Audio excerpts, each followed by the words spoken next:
It's the world's largest shake table facility, and it can hold buildings weighing up to 2.5 million pounds. The table moves in all 3 directions simultaneously. It's the first wood building of this size that's ever been tested.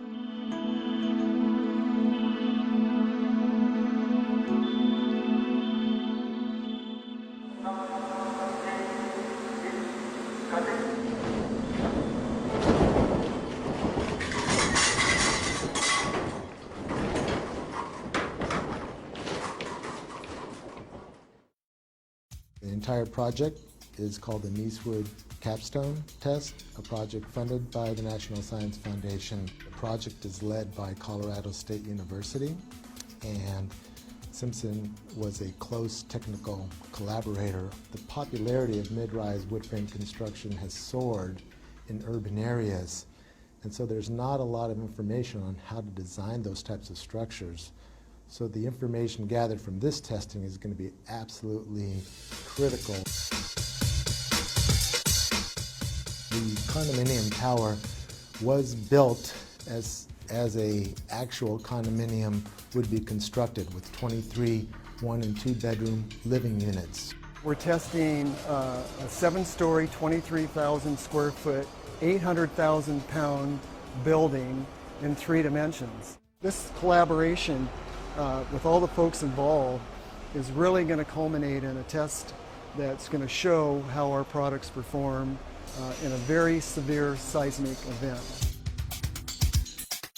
The forces of an earthquake on a structure of this size create a lot of secondary forces inside of the building, and the only way to hold those forces together is with connectors such as the ones that Simpson Strong-Tie makes and provides.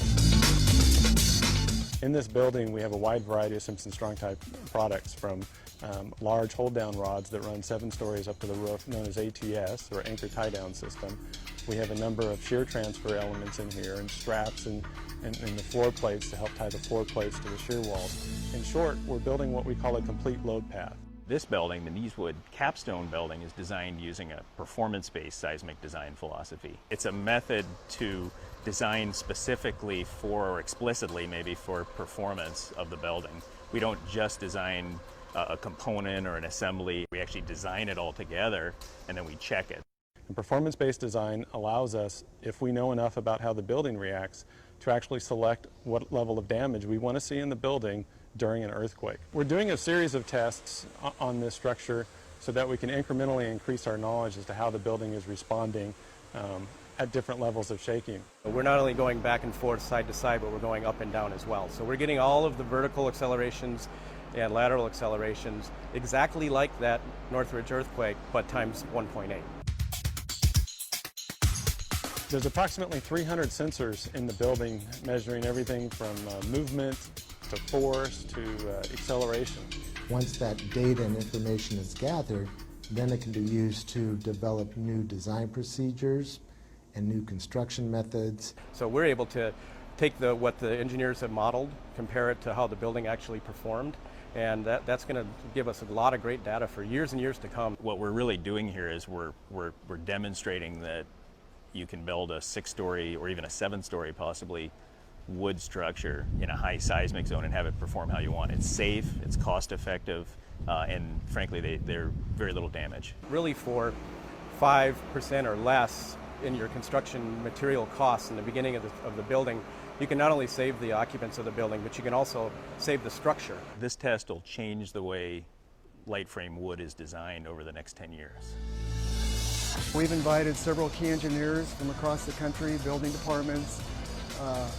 There's folks from all over the world coming to see this. When you see an actual test, the impact that has on you is so significant that it really makes you think twice about what you put down on paper.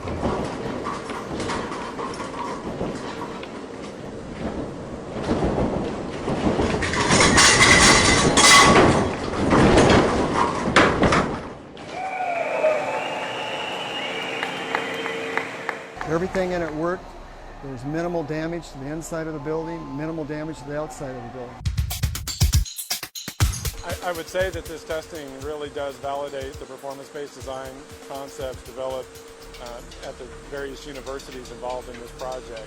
It's phenomenal that we can have a test of this size and magnitude of a building like this and actually get some real test data. Simpson never forgets, and they're always trying to make sure that they're really providing what the structural engineering and construction community needs. And I've always been impressed with taking that extra step to really know the science part of what we do.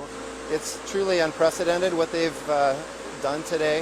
I think this is it's truly about saving lives, and the information that's been generated as a result of this test is truly groundbreaking.